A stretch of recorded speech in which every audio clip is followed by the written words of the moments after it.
Oi, eu sou o Felipe e como prometido, eu demoro, mas eu cumpro. Tá aí a segunda parte do vídeo comentando as maiores Lost Medias brasileiras. Dessa vez eu demorei um pouquinho porque uma das Lost Medias que eu queria comentar é aquela vez em que o Gugu forjou uma entrevista com integrantes do PCC. Mas eu nunca ficava satisfeito com a versão final e aí eu percebi que não dá pra falar superficialmente sobre isso. Então eu deixei pra falar com mais detalhes, bem mais detalhes, num outro vídeo. Lá eu vou falar só sobre isso. Nesse vídeo aqui não tem nada tão perturbador quanto o vídeo anterior, onde tinha todo tipo de cena macabra sendo mostrada ao vivo no SBT, mas tem muita coisa assustadora também. Inclusive, o ratinho, de novo, expondo crimes contra crianças, de novo. Mas vamos começar com algo mais simples. Em 26 de abril de 1995, às 11 horas e 35 segundos da manhã, foi ao ar o programa Unidunité, apresentado pela professora Fernanda Barbosa Teixeira. Longe ainda do império de novelas e jornalismo que se tornou,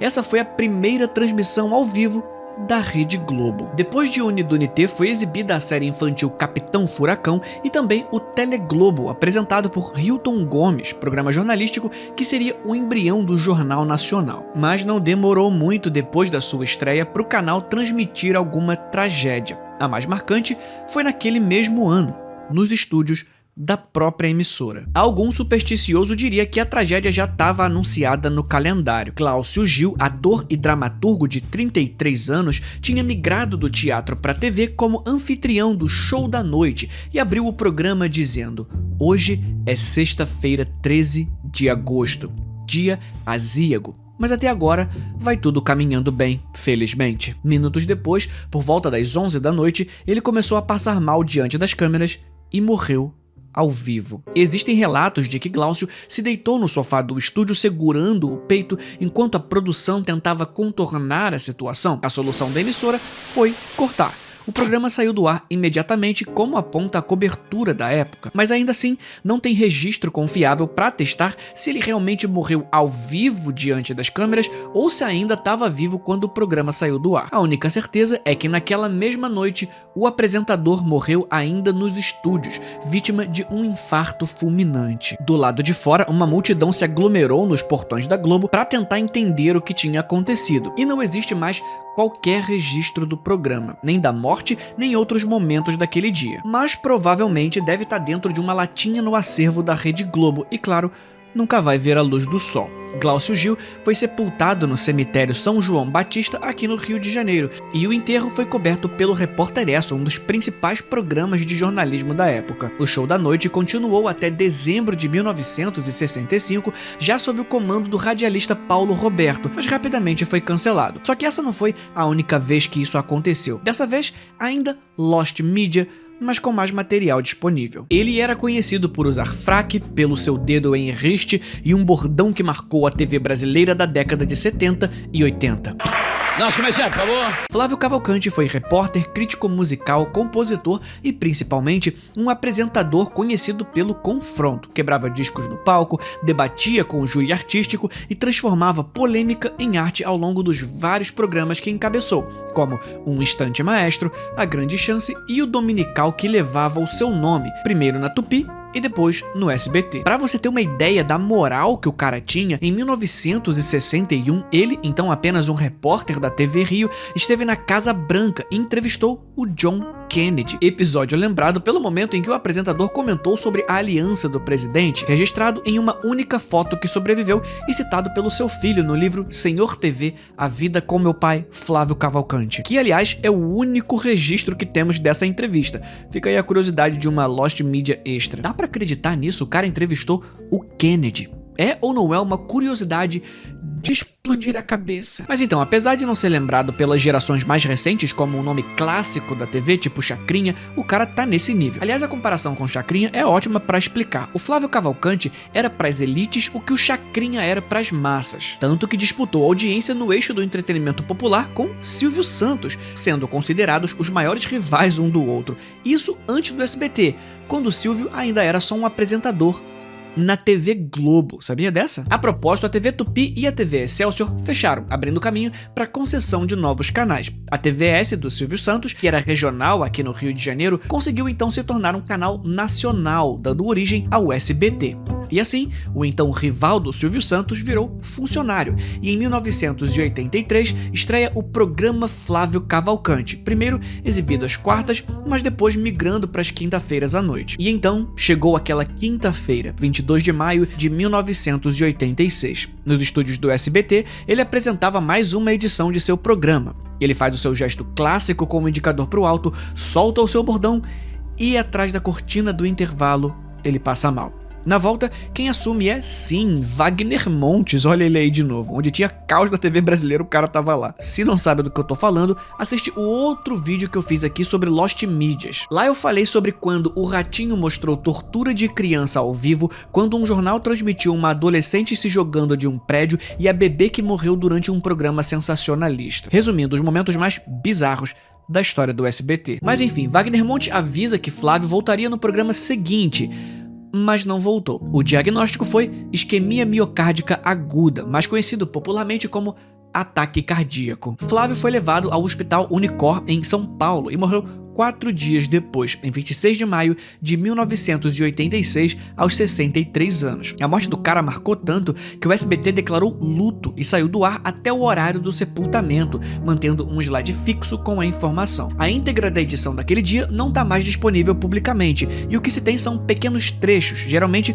usados em matéria que homenageiam o apresentador. Diferente do caso do Glaucio Gil, esse a gente sabe que ele não morreu diante das câmeras porque ele foi levado para o hospital. Ainda assim, boa parte desse dia se perdeu. E vamos ser sinceros, você não achou que eu ia fazer mais um vídeo sobre Lost Mídias macabras e não ia ter o Ratinho exibindo crimes ao vivo mais uma vez, né? Em março de 2002, um caso perturbador chocou o Brasil. O médico ucraniano especialista em adolescentes, Eugênio Tipkevich, tentou se desfazer de um arquivo secreto do próprio crime em São Paulo. 35 fitas VHS largadas numa caçamba de lixo registravam meninos e adolescentes dopados no consultório enquanto o médico usava vaso. O descarte parecia resolver o problema para ele, mas abriu um novo problema. Bastou alguém esbarrar com aquele lixo para tudo desmoronar. Quem achou o material foi um técnico de uma empresa telefônica que fazia um concerto com um ajudante e que, assustado com o conteúdo, entregou 2 fitas a emissoras de TV, a Globo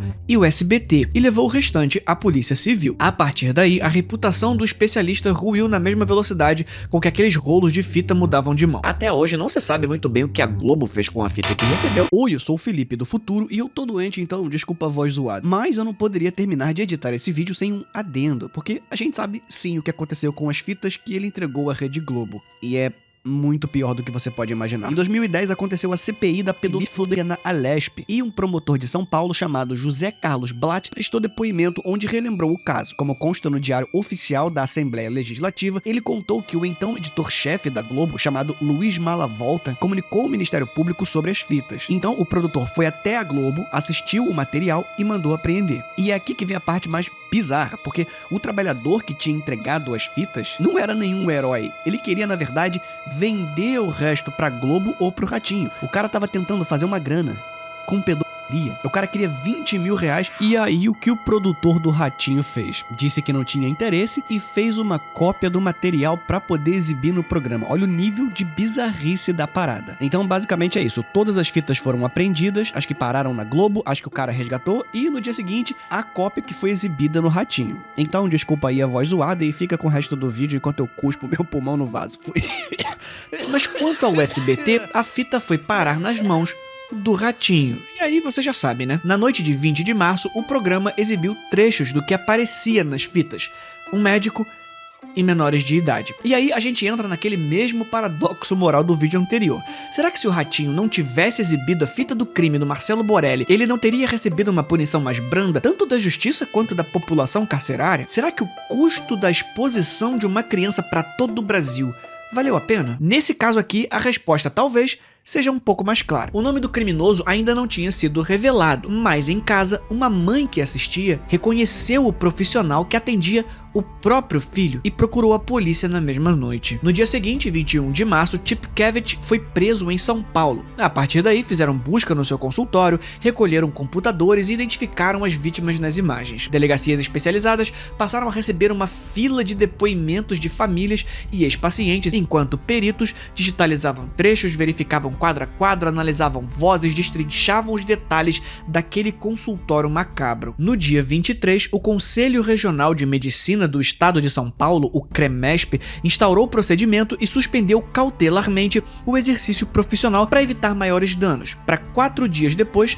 cassar oficialmente o registro. 2 anos depois, em 9 de dezembro de 2004, o Conselho Federal de Medicina confirmou por unanimidade a cassação, encerrando a carreira do abusador oficialmente. Até porque foi nesse mesmo ano que ele foi condenado. O processo já tinha percorrido todas as etapas relevantes e chegado ao seu desfecho, uma condenação em primeira instância a 128 anos de reclusão com multa. A sentença incluía os crimes de atentado violento ao pudor com violência presumida, já que as vítimas estavam impossibilitadas de defesa pela anestesia, e agravantes da pena pelo abuso da posição de médico para cometer crimes. Eventualmente, em recurso, o Tribunal de Justiça reduziu o total da pena para 114 anos, mantendo o regime fechado. Desde então, o ex-médico cumpre pena na penitenciária de Sorocaba, em uma unidade conhecida por abrigar majoritariamente agressores sexuais, a nata da escória brasileira. Nos anos seguintes, a defesa dele tentou de